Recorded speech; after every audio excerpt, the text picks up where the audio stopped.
আমার দুষ্টু মিষ্টি ভালোবাসার বন্ধুরা কেমন আছো সবাই? আশা করি অনেক অনেক ভালো আছো। আমি তোমাদের নীলু আপু চলে এসেছি নতুন গল্প নিয়ে। আজকের গল্পটি শুনলে তোমাদের দাঁড়িয়ে যাবে, তাই গল্পটি শোনার আগে অবশ্যই হেডফোন ব্যবহার করো। আমার নাম রাজু বালা। বয়স ২৬ বছর, জাতে নমশূদ্র।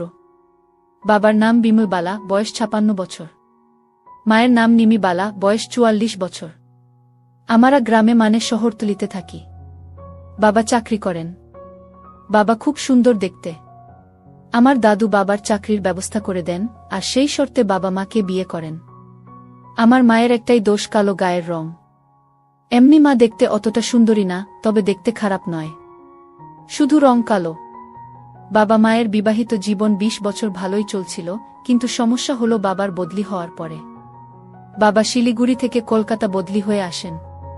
তারপরে বাবার খারাপ কাজ ধরা পড়ে যায়। বাবা দ্বিতীয় বিবাহ করছেন, যেটা আমরা জানতে পারি। বাবার দ্বিতীয় পক্ষের এক কন্যা আছে, যার বয়স এখন ১৭ বছর, ও আমার সৎ মা আছেন। তবে ওদের সাথে আমাদের এখনো দেখা হয়নি। বাবা মায়ের মধ্যে অনেক অশান্তি। বাবা বাড়িতে খুব কমই আসেন। আমার কাছে আমাদের চলার মতন টাকা দেন বাবা। তবে সত্যি বলতে কি, বাবা আমাকে ভীষণ ভালোবাসে, আমাকে ফোন করে। মা আমার কাছে এই নিয়ে অনেক দুঃখ করে বাবা এরকম করেছে। আমার মা সত্যি খুব শান্ত প্রকৃতির। বাবার অন্যায় মুখ বুজে সহ্য করে যাচ্ছেন। ৬ মাস হয়ে গেল বাবা বদলি হয়ে এসেছেন, কিন্তু আমরা জানার পরে আর বাবা বাড়িতে রাত কাটানি। মাঝে মাঝে আসেন, কিন্তু থাকেন না। টাকা দিয়ে চলে যান। মা আমাকে শুধু বলে, তুই একটা কিছু করতে পারলে ওর টাকায় আমি খেতাম না। আমি অনেক চাকরির পরীক্ষা দিয়েছি, কিন্তু কোনো চাকরি হচ্ছে না। একদিন আমি চাকরির খোঁজে বেরিয়েছি, যদি কোনো সাধারণ চাকরিও পাই তো করব। ইতিমধ্যে মায়ের ফোন এলো আমার কাছে। মা বলল, তাড়াতাড়ি বাড়ি আয়। আমি বললাম, কেন? কি হয়েছে? মা বলল, তোর চাকরির লেটার এসেছে। আমি বললাম, আসছি বলে রওনা দিলাম বাড়ির উদ্দেশ্যে। বাড়ি ফিরতেই মা আমার হাতে চাকরির লেটারটা দিয়ে বলল, বাড়ির কাছেই তোর চাকরিটা হয়েছে। আমি বললাম, ওমা, কি আনন্দ, কাছেই বাড়ি থেকে যেতে পারব। মা বলল, ভগবান আমার মুখের দিকে তাকিয়েছে। আমি বললাম, মা, 10 জুলাই চাকরিতে যোগ দিতে হবে। মা বলল, 2 দিন পরে। আমি বললাম, বাবাকে জানাবো কি বলো? মা বলল, না, পরে জানাবি, আবার কি করে বসে? ঠিক আছে। আমি বললাম, ঠিক আছে মা, তুমি যা বলবে তাই হবে। 2 দিন পরে যোগ দিলাম চাকরিতে। 1 মাস কেটে গেল, মাইনে নিয়ে এসে মায়ের হাতে দিলাম। মাসে যে কি খুব খুশি হলো বলে বোঝাতে পারবো না আমি। বাবাকে জানালাম, বাবাও খুশি হলো। একদিন বাবা বাড়িতে এলে বাবা মা অনেক ঝগড়া হলো। বাবা মাকে বলল, আমি আইনিভাবে আলাদা থাকতে চাই, তুমি সই করে দাও বলে মায়ের হাতে পেপার ধরিয়ে দিল। মা আমাকে ডাকল, তুই বল আমি কি করব গো? আমি বললাম, সই করে দাও, দরকার নেই বাবার, আজ থেকে তুমি আর আমি থাকব। এই বাড়িকার বাবার কি? মা বলল, না, আমার বাড়ি তোর দাদু করে দিয়েছে আমার নামে। আমি বললাম, ঠিক আছে, দিয়ে দাও। মা সাথে সাথে সই করে দিল। বাবা হাতে নিয়ে বলল, তোর সাথে কথা আছে। আমি বললাম, কোনো কথা নেই, তুমি যাও, তুমি আমার মাকে অনেক কষ্ট দিয়েছ, তোমার সাথে আর কোনো কথা নেই আমার। বাবা রেগে চলে গেল। মা কেঁপে কেঁপে কাঁদতে লাগল। আমি মাকে সান্ত্বনা দিলাম, চিন্তা করছো কেন, আমি তো আছি। পরের মাসে আমি একটা ল্যাপটপ কিনলাম ও নিয়মিত নেট ঘাঁটতে লাগলাম, এবং এই গল্পের সাইট পেলাম। সাথে সাথে আমার গল্প পড়ে আমার কি যে হতে শুরু করলো কি জানি। সব গল্পের থেকে আমার মা ও ছেলের গল্প খুব ভালো লাগতে লাগলো। আমি এর আগে মায়ের দিকে খারাপ নজরে তাকাইনি কখনো, কিন্তু গল্প পড়ার পরে আমার মায়ের প্রতি অনেক টান বাড়তে লাগলো। আমার এমনিতেও রাস্তার বড় কাকিমাদের দেখলে আমার ভালো লাগতো, বড় মেয়েদের, মোটা মহিলা দেখলে আমি তাদের পিছন পিছন হেঁটে যেতাম দেখার জন্য। কিন্তু এখন শুধু মাকেই দেখি। আমার মা কালো, কিন্তু অনেক বড় আমার মায়ের। আমি নিয়মিত মাকে ভেবে হাতের কাজ করি। আমার সাইজ ও বেশ বড়, কিন্তু আমার সব ইচ্ছা মনেই রয়ে গেল, কি করে কি করব বুঝে উঠতে পারছিলাম না। আমি পাগল পাগল হয়ে যাচ্ছি, কিভাবে কি করব। কিছুদিন পরে একদিন রাতে হঠাৎ মায়ের রুম থেকে নরম কান্নার আওয়াজ শুনতে পেলাম। আমি সাথে সাথে মায়ের দরজা নক করলাম। মা কিছুতেই দরজাটা খুলছিল না। আমি অনুনয় বিনয় করতে মা দরজা খুলল। আমি বললাম, কি হয়েছে মা, কাঁদছেন কেন? মা বলল, ও কিছু না, এমনি। তুই যা, আমি ভালো আছি। আমি বললাম, না, আমায় সত্যি করে বলো। মা বলল, কি বলবো, তোর বাবা আমাকে এইভাবে কষ্ট দিল, এত বড় খারাপ লোকটা, যাকে আমি এত ভালোবাসতাম। সেটা ভেবেই আমার কান্না চলে আসে। আমার একটাই দোষ, আমি কালো। আমি বললাম, কে বলল তুমি কালো? তোমার মতন কয়জন মহিলা আছে আমি রাস্তাঘাটে দেখি না। তুমি নিজেকে কালো বলে কোনো সময় ভাববে না। আমার মা অনেক ভালো ও সুন্দরী। রং সামান্য চাপা থাকলেই সে দেখতে ভালো না, তা কিন্তু নয়। তোমার মতন সুন্দরী মহিলা কয়জনের আছে? তুমি মা সত্যি অনেক সুন্দরী, একদম বাবার কথা ভুলে যাও, আমি তো আছি।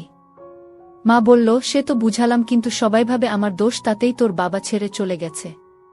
আমি বললাম, ছাড় তো লোকের কথা, কে কি বলে, আমি জানি আমার মা কেমন। আমার মায়ের মতন ভালো মা আর কেউ নেই, তুমি খুব সুন্দর মা। আমি তোমার ছেলে, তাতে আমি গর্বিত। মা বলল, তুই আমার খুশি করার জন্য এসব বলছিস? আমি বললাম, একদম না মা, তুমি সত্যি খুব সুন্দরী। আচ্ছা, কাল তোমাকে আমার সাথে যেতে হবে। মা বলল, কোথায়? আমি বললাম, যেখানে নিয়ে যাব সেখানে যাবে, কোনো কথা হবে না। মা বলল, ঠিক আছে, নিয়ে যাস। আমি মাকে শান্ত করে নিজে গিয়ে শুয়ে পড়লাম। পরের দিন সকালের খাওয়া শেষ করে মাকে নিয়ে একটু দূরে একটা বিউটি পার্লারে গেলাম। 2000 টাকা খরচা করে মাকে বাড়ি নিয়ে এলাম। মা বলল, কত টাকা খরচা হলো রে? আমি বললাম, তা দিয়ে তোমার কোনো দরকার আছে? এবার একবার আয়নায় নিজেকে দেখ, আর বলো সত্যি তুমি সুন্দর কিনা। আর শোন, এখন থেকে একটু রোমান্টিক পোশাক পরবে, দেখি তোমাকে কে অসুন্দর বলে। মা বলল, কি রোমান্টিক পোশাক পরব? আমি বললাম, এবার আমি তোমাকে রোমান্টিক পোশাক কিনে দেব, তাই পরে বের হবে। মা বলল, যা, এই বয়সে পরা যায়? আমি বললাম, আমার বসের বয়স 55 বছরের উপরে, উনি নিয়মিত পরে আসেন অফিসে, দারুণ লাগে দেখতে। মা বলল, সত্যি সত্যি বলছিস? আমি বললাম, কেন তোমাকে মিথ্যে বলবো? শোন শনি, রবি ও সোম আমার 3 দিন ছুটি আছে, ভাবছি একটু বেরিয়ে আসি, যাবে তো? মা বলল, কোথায় যাবি? আমি বললাম, দেখি কোথায় যাওয়া যায়। মা বলল, ঠিক আছে, যাব। আমি বললাম, মা তোমার জন্য অফিস থেকে আসার সময় রোমান্টিক পোশাক নিয়ে আসবো আজ, কিন্তু। মা বলল, কি হলো? আমি বললাম, মাপ তো বলতে হবে দোকানদারকে। মা বলল, 38 বুঝলি? আমি বললাম, ঠিক আছে। আমি মনে মনে বললাম, মা কি সুন্দরভাবে ছেলেকে বলে দিলে। পরের দিন অফিস ছুটির পরে একটা দোকানে গেলাম। মায়ের সাইজ বলতে আমাকে অনেকগুলো পোশাক দেখালো, তার মধ্যে একটা লাল ও একটা সাদা পোশাক নিলাম, ও গোলাপি ও হলুদ পোশাক নিলাম। সন্ধে 7টায় বাড়ি ফিরলাম আমি। মা আমাকে টিফিন দিল। আমি খেতে খেতে বললাম, একটা পরে দেখো তো মাপ ঠিক আছে কিনা। মা বলল, এখনই পরব। আমি বললাম, জি হ্যাঁ ঠিক আছে বলে নিয়ে রুমে নিয়ে গেল। কিছুক্ষণ পরে লাল পোশাক পরে আমার সামনে আসলো। আমি বললাম, মা টাইট হচ্ছে না তো? মা বলল, সামান্য হচ্ছে, কিন্তু পরলে তো একটু ছাড়বে, থাক, ঠিক আছে। আমি বললাম, মা তোমাকে যা লাগছে না, দারুণ লাগছে, তোমার বয়স 15 বছর কমে গেছে। দারুণ লাগছে মা তোমাকে। মা বলল, লজ্জা পেয়ে বলল, যা বোকা। মা আবার বলল, সত্যি আমাকে দেখতে ভালো লাগছে। আমি বললাম, অনেক সুন্দর লাগছে। বলে মোবাইল নিয়ে মায়ের কয়েকটা ছবি তুললাম। এরপর মাকে দেখালাম সামনের সাইড ও পিছন থেকে তোলা ছবি। কি সত্যি করে বলো আমার মা সুন্দরী কিনা? মা বলল, তোর ভালো লাগছে তো? আমি বললাম, সে তোমাকে কি করে বোঝাই কত ভালো লাগছে আমার? আমি বললাম, এটা পাল্টে ওটাও পরে আসো না একটু। মা বলল, ঠিক আছে বলে চলে গেল, আবার কিছুক্ষণ পরে ওটা পরে এলো। আমি বললাম, বাহ, এটা তো আরো সুন্দর লাগছে মা তোমাকে। তুমি এত সুন্দর আমি কিন্তু আগে বুঝতে পারি নাই। বাবা তোমাকে দেখলে আবার ফিরে আসবে। মা বলল, রেগে গিয়ে বলল, ওর কথা আর মুখে আনবি না, তবে আমি কিন্তু আর পরব না। আমি কান ধরে বললাম, ভুল হয়ে গেছে মা, তবে। মা বলল, তবে কি? আমি বললাম, তুমি এই পরে বের হলে কিন্তু তোমার ছেলের বয়সীরা তোমার পিছু নেবে, বলে দিলাম, সাবধান থেকো। মা বলল, আবার মজা হচ্ছে? আমি বললাম, না মা, সত্যি বলছি, তোমাকে দেখে আমারই প্রেম করতে ইচ্ছা করছে। মা বলল, আমার কান ধরে আবার মজা হচ্ছে? আমি বললাম, সত্যি মা, তোমাকে অনেক সুন্দর লাগছে, তোমার রূপের পূজা করতে ইচ্ছা করছে আমার। মা লজ্জা পেয়ে বলল, যা, কি যে বকছিস? আমি বললাম, না মা, সত্যি বলছি আমি। মা বলল, না, খুলে রেখে আসি। আমি বললাম, না মা, খুলে রাখার দরকার নেই, পরে থাকো না, আমি একটু দেখি তোমাকে। মা বলল, মলা হয়ে যাবে না, বললি ঘুরতে যাবি তখন পরব। আমি বললাম, তাতে কি, তোমার ছেলে এখন চাকরি করে, লাগলে আরেকটা কিনে দেব। ও আচ্ছা, তোমার কি আর কিছু লাগবে? তুমি তো বলনি, আর আমি কিনতেও সাহস পাইনি। মা বলল, কি? আমি বললাম, আরে এর নিচে পড়তে হয় না। মা বলল, বোকা দেখছি, সব খবর রাখিস। লাগবে তো? আমি বললাম, ঠিক আছে, আমি নিয়ে আসব। মা বলল, তুই কিনতে পারবি, দোকানে গিয়ে কি বলবি? আমি বললাম, ওই যা নাম তাই তো কাল বললে। মা বলল, তোর লজ্জা করবে না? আমি বললাম, কেন, কিসের লজ্জা? মা বলল, দোকানদার যদি জিজ্ঞেস করে কার জন্য কিনবি? আমি বললাম, কেন বলবো মায়ের জন্য? মা বলল, মায়ের নাম কেউ নেয়, বলবি অন্য কারোর জন্য। আমি বললাম, ও ঠিক আছে বলে উঠে পড়লাম, একটু বের হলাম আর মনে অনেক শান্তি পেলাম। মা খুশি হয়েছে তো? পরের দিন অফিস থেকে বের হয়ে গেলাম, সেই দোকানে গিয়ে দুটো নিলাম। দুটোই লাল, একটা ডিপ আর একটা লাইট। বাড়ি এলাম, এসে মায়ের হাতে দিলাম আর বললাম, পরে দেখ, আমি খাই ততক্ষণে। মা একটু পরে এলো শাড়ি পরা অবস্থায় আর বলল, কি এনেছিস? আমি বললাম, কেন 38? মা বলল, টাইট হয়ে যাচ্ছে, আমি হুক লাগাতে পারছি না, বলেছিলাম না বড় 38 আনতে। আমি বললাম, তবে কি করবে, কাল পরিবর্তন করে নিয়ে আসব। খুব কষ্ট হলো লাগাতে। মা আমার দিকে তাকিয়ে বলল, পরিবর্তন করতে হবে, 38 বড় আনবি। পরের দিন আবার পরিবর্তন করে নিয়ে এলাম। মাকে পড়তে বললাম। আমি বললাম, মা এবার ঠিক আছে? মা বলল, হ্যাঁ ঠিক আছে, সুন্দর হয়েছে। আমি বললাম, ছেলেকে একটু দেখাবে কি? মা আঁচল নামিয়ে বলল, দেখ, বলে আবার ঢেকে দিল। আমি এক পলক দেখতে পেলাম। দুই পাশে কি সুন্দর, আগ মনটা ভরে গেল। আমি বললাম, মা নিচের দুটো ঠিক আছে? মা বলল, হ্যাঁ, তবে এই যে মায়ের জন্য করছিস বউ আসলে। আমি বললাম, মা আমি বিয়ে করব না, বাবা যেটা তোমার সাথে করছে, আবার যদি পরের মেয়ে তোমাকে কষ্ট দেয়, তাই ঠিক করেছি আমি বিয়ে করব না। আমি আর তুমিই থাকব। মা বলল, পাগল ছেলে, তাই হয় নাকি? আমি বললাম, কেন হবে না? আমি বিয়ে না করলে কে করাবে? মা ঘরে গিয়ে পরে এলো এবং বলল, কোথায় যাবি বললি না তো? আমি বললাম, চলো সারাদিনের জন্য কলকাতা ঘুরব, তুমি নিকো পার্ক, জাদুঘরে গেছ। মা বলল, না, কোথায় আর গেলাম, আর কবে গেলাম? আমি বললাম, সারাদিনের জন্য যাব আর রাতের খাবার খেয়ে আসব। মা বলল, ঠিক আছে, যাব। শনিবার যাব, কাল বাদে পরশু কেমন? আমি বললাম, ঠিক আছে, তাই হবে। শনিবারে আমরা দুইজনে, মা আর ছেলে, রেডি হতে লাগলাম। আমি জিন্স প্যান্ট আর টি শার্ট পরলাম। মা বলল, আমি কোনটা পরব? আমি বললাম, লাল পোশাক আর হলদেটা পরো। মা তাই করল। মা আর আমি বেরিয়ে 9:30টায় জাদুঘরে পৌঁছালাম, টিকিট কেটে ভিতরে ঢুকলাম। ঘণ্টা খানিক ভিতরে ঘুরে দেখলাম। তারপরে বেরিয়ে রেস্টুরেন্টে ঢুকে খাওয়া দাওয়া করে ট্যাক্সি নিয়ে 11:30টায় ভিক্টোরিয়া গেলাম। টিকিট কেটে ভিতরে ঢুকলাম আমরা। অনেক লোক আছে। আমরা ভিতরে সব দেখে বের হয়ে পার্কের দিকে গেলাম। সেখানে সব 2 জন করে বসে আছে। আমি মাকে বললাম, বসবে? মা বলল, হ্যাঁ চলো একটু বসি। আমি পুকুরের পাড়ে চলে গেলাম, কোনো বেঞ্চই ফাঁকা নেই। এক কোনায় একটা ফাঁকা পেলাম, গিয়ে বসলাম। সব বেঞ্চে যা হচ্ছে তা বলে বোঝাতে পারবো না। মা একটু লজ্জা পেল, এদিক ওদিক দেখছে, আবার আমার দিকে তাকাচ্ছে। আমি বললাম, মা এখান থেকে যাবে নাকি? মা বলল, কোথায় যাব, এখন তো খুব গরম, আর একটু সময় বসি তারপর যাব। আমি বললাম, ঠিক আছে তাহলে বস। মা বলল, নিরিবিলি জায়গা কিন্তু। আমি বললাম, কি কিন্তু বলো? মা বলল, না, এই যা হচ্ছে তাই বলছি। আমি বললাম, কি হচ্ছে? মা বলল, দেখতে পাচ্ছিস না কি হচ্ছে? আমি বললাম, ওদের কাজ ওরা করছে, আমাদের কি? মা বলল, সে ঠিক আছে, দেখ ওইদিকে কোনায় এক বয়স্ক মহিলা আর একটা ছোট ছেলে কি করছে, এটা ঠিক না। আমি বললাম, বাদ দাও তো, ওদের মধ্যে কি সম্পর্ক আমরা জানি। মা বলল, বয়সের একটা ব্যাপার আছে তো। আমি বললাম, ভালোবাসা করতে বয়স লাগে না, মনের মিল হলেই হলো। মা বলল, তা ঠিক বলেছিস। আমি বললাম, চলো একটু হাঁটি ওই ঝোপের পাশ দিয়ে। কি সুন্দর ঝাউয়ের ছোট গাছ, বেশ সুন্দর। মা বলল, যাবি, চল তাহলে। আমরা পাশের দিকে যেতেই যা দেখলাম, ও এখানে এসবও হয়। আমার লজ্জা লাগল। আমি আগে, মা পেছনে আস্তে আস্তে হাঁটছিলাম, মাও দেখল। আমি ওদের পেরিয়ে মাকে বললাম, কি হচ্ছে এসব, না আমরা কি বেরিয়ে যাব? মা বলল, যাবি, তবে এখন আর কোথায় যাব? আমি বললাম, নিকো পার্কে।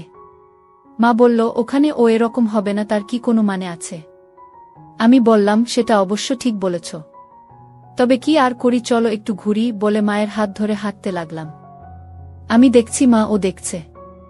মায়ের হাত ঘামছে। আমি বললাম, মা কি হলো, এত ঘামছো কেন? মা বলল, যা গরম না ঘেমে উপায় আছে। আমি বললাম, তোমার পোশাকটা প্রায় ভিজে গেছে। মা বলল, না রে, এমনি গরম তাই। আমি বললাম, তাহলে এক জায়গায় বসি। মা বলল, কোথায় বসবি? আমি বললাম, এখানে বসি বলে একটা গাছ তলায় বসতে গেলাম। মা বলল, না বসতে হবে না, বাড়ি চলো, ট্যাক্সি ধরে।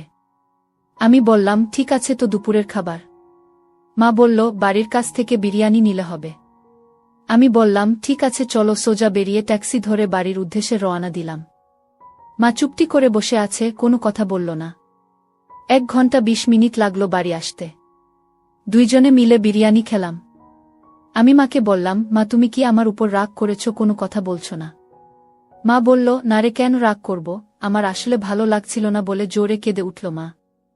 আমি বললাম, মা কি হলো, কাঁদছো কেন? মা বলল, ওইখানে তোর সাথে না গিয়ে আমার যাওয়া উচিত ছিল তোর বাবার সাথে, আর সে আমাকে ছেড়ে অন্যকে নিয়ে মজা করছে।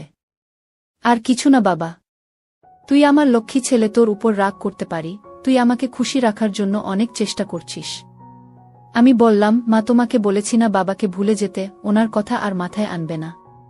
আমি বললাম বলে সেদিন আমাকে বকলে, আর আজ বাবার কথা ভেবে কাঁদছো তুমি। আমি বলেছি তো বাবার অভাব আমি পূরণ করব, তোমার যখন যা লাগবে আমাকে বলবে, আর তুমি বাবার কথা ভেবে মন খারাপ করছো, এটা ঠিক না মা। মা বলল একটু হেসে, আমার ভুল হয়ে গেছে লক্ষ্মী, আমাকে মাপ করে দে। আমি বললাম, ঠিক আছে ঠিক আছে, ভেবেছিলাম কিছু কেনাকাটা করব, তা আর হলো না। মা বলল, কি আবার কেনাকাটা করবি? আমি বললাম, তোমার জন্য শাড়ি ও গয়না কিনব ভেবেছিলাম। মা বলল, কি গয়না? আমি বললাম, একটা নেকলেস। মা বলল, সত্যি বলছিস? আমি বললাম, তবে কি মিথ্যে তুমি মুখ কালো করে চলে এলে? মা বলল, সন্ধ্যার পরে চল। আমি বললাম, যাবে তো? মা বলল, হ্যাঁ যাব। দুইজনে সন্ধ্যার পরে দোকান থেকে একটা নেকলেস নিলাম ও মাকে শাড়ি কিনে দিলাম বাড়িতে পরার জন্য। সব কিনে বাড়িতে এলাম 9:30টার সময়। সামান্য বৃষ্টি হচ্ছিল, আশেপাশে নিঝুম রাত। আমি তরকারি আর রুটি নিয়ে এসেছি। মা বলল, আগে খেয়ে নেই, তারপর দেখা যাবে। আমি খেতে খেতে বললাম, আর বাবার কথা মনে করবে না তো? মা বলল, না করব না। মা বলল, তোর বাবা আজ পর্যন্ত কোনোদিন একটুও গহনা আমাকে দেয়নি। আমি খুব খুশি রে। খাওয়া শেষ হতেই বললাম, এবার একটু পরে দেখাও আমাকে। মা দেখাচ্ছি বলে সব হাতে নিয়ে বলল, আমার ঘরে আয়, ওখানে বসে পড়ব।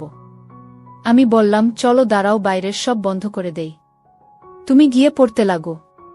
আমি গেট বন্ধ করে আলো নিভিয়ে লক করে মায়ের ঘরে গেলাম। মা এবার ব্লাউজ পরল, তারপরে শাড়িটা পরল, সব শেষে নেকলেসটা পরল। আমি মাকে দেখে যাচ্ছি, কি সুন্দর লাগছে মাকে। মা আমার সামনে দাঁড়িয়ে কোনো কথা না বলে চোখ দিয়ে জল ছেড়ে দিল। আমি উঠে দাঁড়িয়ে মাকে বললাম, মা কি হলো? মা বলল, তুই আমাকে এত ভালোবাসিস। আমি বললাম, আমার মাকে ভালোবাসব না তো কাকে বাসব? আমি তোমাকে বাবার কথা কখন ও মনে আনতে দেব না। বাবার মতন তোমার সব চাহিদা পূরণ করব। তুমি শুধু আমাকে বলবে এইটা কর, দেখবে আমি করি কিনা। মা আমাকে ধরে কেঁপে কেঁপে কাঁদছে। মা, একদম কাঁদবে না, এখন তোমার আনন্দ করার দিন, তোমার ছেলে বড় হয়েছে, চাকরি করে গি। আমি মাকে আরও ধরে নিলাম। আমি বললাম, ও মা, এবার থামো তো দেখি বলে মায়ের চোখের জল মুছিয়ে দিতে আমি এই সুযোগে আর বললাম, মা তোমার আর কিসের অভাব? মা বলল, আমার আর কোনো অভাব নেই রে। আমি বললাম, তবে এখনও কাঁদছো কেন? আমি বলছি না তোমার সব অভাব আমি পূরণ করব, শুধু একবার মুখ দিয়ে বলবে। আমি সব করব, সে যদি খারাপ কোনো কাজও হয় আমি করব, কথা দিলাম মা তোমাকে। যাবতীয় কাজ, খারাপ কাজ ও কিন্তু তোমার চোখের জল আমি দেখতে পারব না। কথা দাও, যা লাগবে বলবে, বাবার সব অভাব আমি পূরণ করব। মা আরো জোরে জোরে কেঁদে উঠল। আমি বললাম, ও মা, কি হয়েছে বলো আমাকে, আমার কথায় কষ্ট পেয়েছ? মা বলল, না রে রক্ষীটি, আমি এত সুখ কি করে পেলাম সেটা ভাবছি। আমি বললাম, তবে আমাকে কথা দাও, তোমার যা লাগবে আমাকে বলতে দেরি করবে না।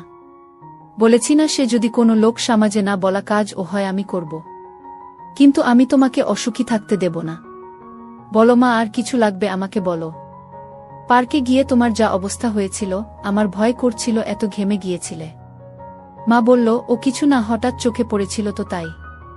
আমি যে কি কষ্টে আছি তা তোকে কি করে বলি। আমি বললাম, তোমাকে বললাম না আমার সাথে সব বলবে, আমি তোমার ছেলে, তো শুনেছি ছেলে বড় হলে মায়ের বন্ধু হয়। তো আমাকে বললে না কেন? মা বলল, তবুও সব বলা যায় না রে। তোর বাবা আমাকে ছেড়ে দিয়েছে 10 বছর হলো। এ ব্যথা কাকে বলবো বল। আমি বললাম, আমাকে বলবে, বললাম না আমাকে সব বলবে, যা করা লাগে আমি করব। বাবার আর দরকার নেই। বাবার সব অভাব আমি তোমার পূরণ করব। আমি এখন 26 বছরের ছেলে। বাবার কি দরকার তুমি বলো। মা বলল, তবুও আমি তোর মা, তোর সাথে সব বলা যায় বা করা যায় না। আমি বললাম, মা আমি তো তোমাকে কষ্ট দিচ্ছি না, আর এখানে তো কেউ নেই। আমাকে বলতে পারো তুমি। মা তুমি কষ্ট চেপে রাখবে না। আমাকে বলো। তুমি খুব কষ্ট পাচ্ছ আমি জানি। বাবার কষ্ট তোমাকে শেষ করে দিয়েছে। আমি বুঝি বলেই বলছি। এখনকার সমাজে লোকে বাইরে দেখে, ভিতরে কেউ দেখে না, বুঝলে। আমি তোমার 10 বছর ফিরিয়ে দিতে পারবো না, কিন্তু বাকি জীবন তোমাকে কষ্ট পেতে দেব না। মা বলল, আমি কালো দেখতে ভালো না বলেই আমার আজ এই অবস্থা। আমি বললাম, আমার মা ভালো, বেশ, আর কিছু না, বলছি না ওই কথা বলবে না। তুমি কতটা সুন্দর সেটা আমি কাল দেখেছি। মা বলল, কাল কি দেখলি তুই? আমি বললাম, তোমার শাড়ি পরা দেখেছিলাম না এক পলক, তাতেই বুঝি গেছি তুমি কত সুন্দর। তুমি অসুন্দর সেটা কখনো বলবো না আমি। আমার মা খুব সুন্দর। আমি বললাম, মা অনেক সময় গেল আমাকে বললে না তো। তুমি বলো তোমার কি কষ্ট, আমি সব পূরণ করব। মা বলল, কি করে বলি, কেউ আমার দিকে ফিরে তাকাতো না, তোর বাবা বিয়ে করেও কষ্ট দিমে চলে গেল। আমি এ কষ্ট কি করে বলি, আমার 10 বছর শেষ করে দিয়ে গেল। আমি বললাম, মা তো আমি তোমার সব কষ্ট পূরণ করে দেব। এখন আধুনিক যুগ, পুরানো কথা নিয়ে থাকলে হবে না। এ যুগে সব হয়। আমি আর কি করে বলবো। বললাম তো 10 বছর ফিরিয়ে দিতে পারবো না, কিন্তু বাকি জীবন তোমাকে সুখ দিয়ে যাব। বাবার অভাব আমি পূরণ করব। তুমি কি চাও তাই বলো। মা বলল, চাইলেই কি পাওয়া যায়। আমি বললাম, ছেলের কাছে সব পাবে। মা বলল, আমার কি অভাব তুই বুঝিস। আমি বললাম, হ্যাঁ বুঝি বলেই বলছি। মা বলল, তবে তুই বল আমার কি অভাব এখন। আমি বললাম, ভুল হলে রাগ করবে না তো। মা বলল, না করব না। আমি বললাম, বলবো। মা বলল, বলো। আমি বললাম, তোমার সুখ দরকার, কি ঠিক বলেছি। মা চুপ করে রইল। আমি বললাম, কি বলো, কিছু ভুল না ঠিক। মা বলল, আমি জানি না। আমি বললাম, মা তুমি যদি বলো তো সব করব আমি। মা বলল, এ হয় না রে, ছেলের সাথে হয় নাকি। আমি বললাম, তোমার ইচ্ছা করে না একদম। মা বলল, করে, কিন্তু তুই যা বললি, আমি তোর মা, তোর সাথে কি করে করা যায় এসব।